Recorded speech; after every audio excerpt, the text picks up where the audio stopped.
Assalamualaikum warahmatullahi wabarakatuh. Hello student, my name is Najwa Vicky Mayana and today we will learn together about descriptive text as the title appear.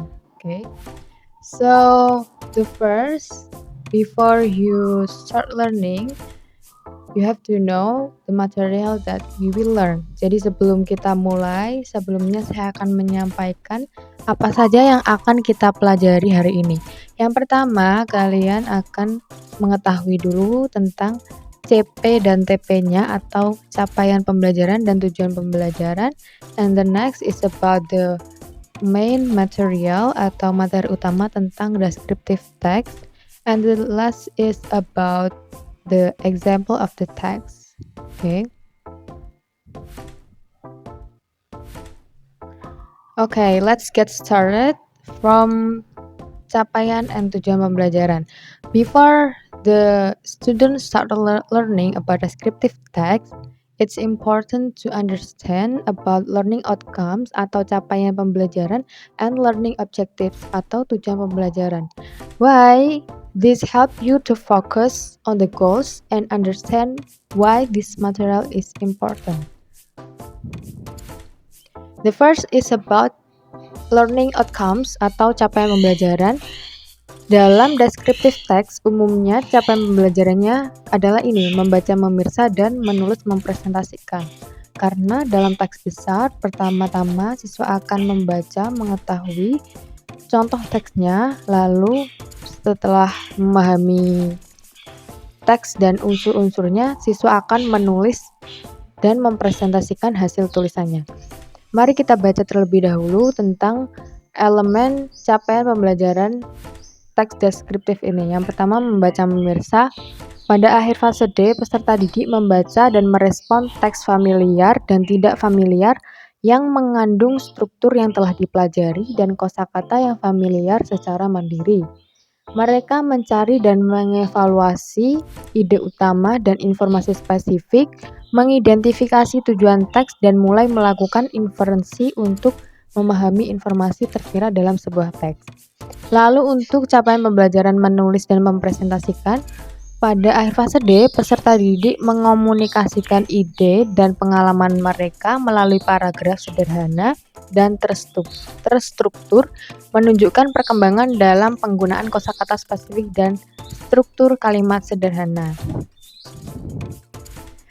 Next is learning objectives atau tujuan pembelajaran. Nah, di sini ada dua tujuan pembelajaran. Yang pertama, peserta didik mampu mengidentifikasi struktur dan unsur kebahasaan dan informasi terperinci dalam descriptive text. Yang kedua, peserta didik mampu menulis descriptive text sederhana berdasarkan pengalamannya menggunakan kalimat sendiri dengan struktur teks dan unsur kebahasaan yang benar. Jadi yang pertama, kalian bisa mempelajari dulu tentang struktur unsur kebahasaan, lalu mengidentifikasi informasi terperinci. Setelah itu, setelah kalian mampu melakukannya, kalian bisa menulis teks deskriptif menggunakan kalimat sendiri, struktur teks, dan unsur kebahasaan yang benar. Nah, let's start our material today. So there are 3 points. The first is about definition of descriptive text, and the second is the language features, and the last is the structure. The first is definition of descriptive text.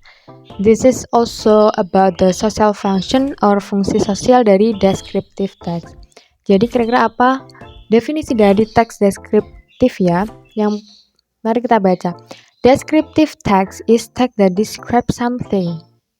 Jadi teks deskripsi adalah teks yang mendeskripsikan sesuatu, whether it's a person, object, event, or place. Jadi itu adalah yang dideskripsikan adalah orang, bisa juga objek atau benda, atau event kegiatan, or place ataupun tempat. Nah, descriptive text explain the elements, properties, and details of the object. Jadi dalam descriptive text kalian bisa mendeskripsikan apapun yang ada dalam objek tersebut apapun yang kalian lihat di orang tersebut atau di kegiatan tersebut atau di tempat tersebut. Nah, in the 7th grade material this semester, the descriptive text focuses specifically on describing room. Jadi teks deskripsi seperti yang tadi itu bisa tentang person atau orang, bisa tentang benda, bisa tentang event, bisa juga tentang place. Nah, kali ini pada materi kelas 7, descriptive text-nya adalah tentang mendeskripsikan place or describing room at school, mendeskripsikan tempat-tempat di sekolah. Nah, this makes it easier for students to write ideas instead of random object.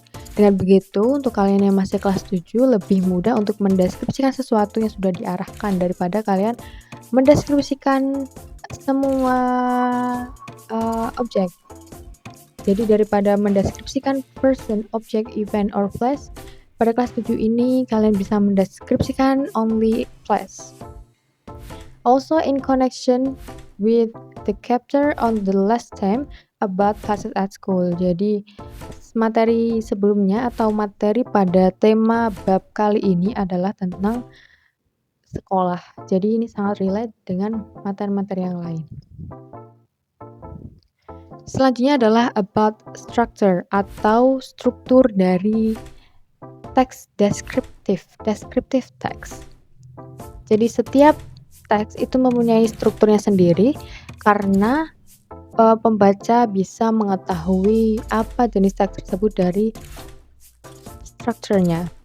Pada descriptive text ini, strukturnya ada dua, yaitu yang the first is identification and the second is description. The first is identification.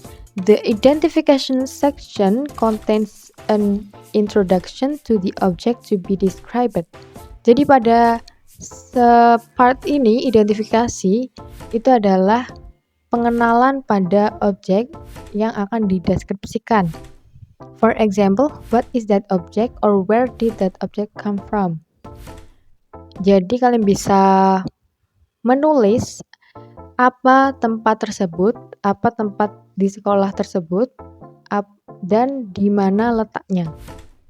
Lalu, identification is usually only a short part like 1 or 2 sentences. Jadi pada identification kalian tidak usah menulis terlalu panjang, kalian cukup menulis hanya 1 atau 2 kalimat saja.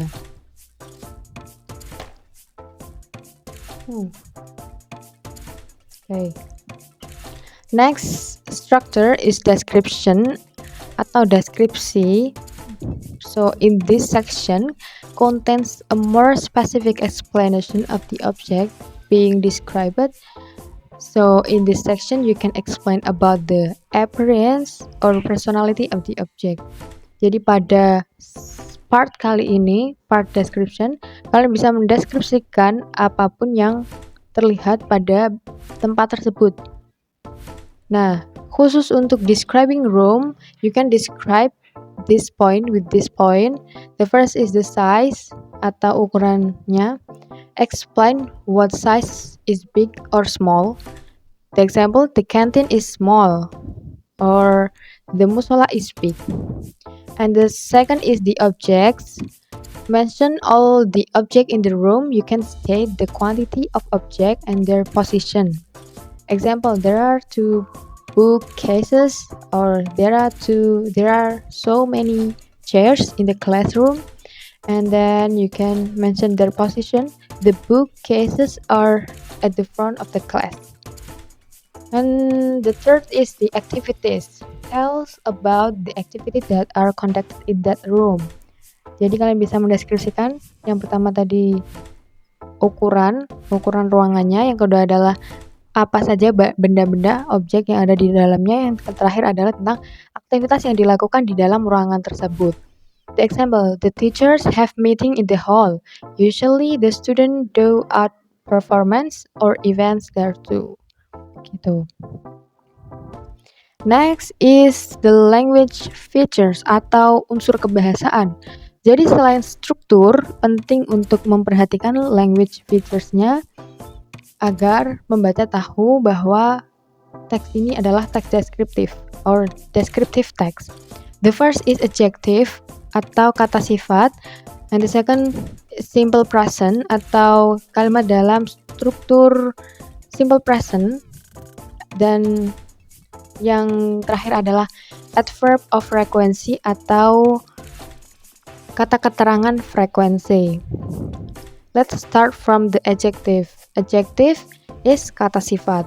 When describing room in school, we can use adjectives to describe the physical characteristic and atmosphere of the room. For example, the classroom are spacious and brightly lit. Jadi di sini di contoh ini adjektifnya ada spacious, ada brightly lit, ada colorful, ada cozy, ada comfortable, and etc. Yang kedua yaitu simple present. Jadi untuk menulis teks deskriptif, kalian bisa menggunakan kalimat-kalimat dalam bentuk simple present, baik berupa kalimat aktif atau kalimat pasif. So we use the simple present tense to state general fact or circumstances about the rooms in the school. Jadi ini adalah kalimat yang menerangkan tentang fakta-fakta tentang ruangan tersebut. Contohnya, the classroom walls are painted in pastel colors, the tables and chairs in the cafeteria are neatly arranged, the windows in the auditorium let in lots of natural light. Nah, di sini simple present-nya itu ditandai dengan kata are painted, lalu ada juga are neatly, dan juga let. Ya, itu adalah kata kerja bentuk pertama dan ketiga. Ya, yang atas itu adalah tentang simple present dalam kalimat pasif, dan yang bawah itu adalah simple present dalam kalimat aktif. Lanjut, ini adalah bagian terakhir pada materi kali ini, yaitu adverb of frequency atau kata keterangan frekuensi. Ada banyak sekali kata keterangan frekuensi. So this is the example. Oh yeah, adverb of frequency used to express how often activities are done in the room. Jadi pada struktur tadi ada bagian aktivitas yang dilakukan di ruangan tersebut. Nah, you can use this adverb of frequency to explain the activities. Example, students often gather in the courtyard during their lunch break. Teachers sometimes hold meetings in the safe room after school. Nah, ini ada adverb of frequency often, sometimes, and regularly. Next is the example of the text. So this is the example of descriptive text about describing room, and the room is laboratory in school, science laboratory in school. You can read this by pause this video. And this is the first part, and then this is the second part. Okay, well, thank you very much for your watching today. So we have learned about the definition, the structure, and the language feature. Also, you read about the example of descriptive text. Now you can start to write your own text, descriptive text. Thank you very much, and wassalamualaikum warahmatullahi wabarakatuh.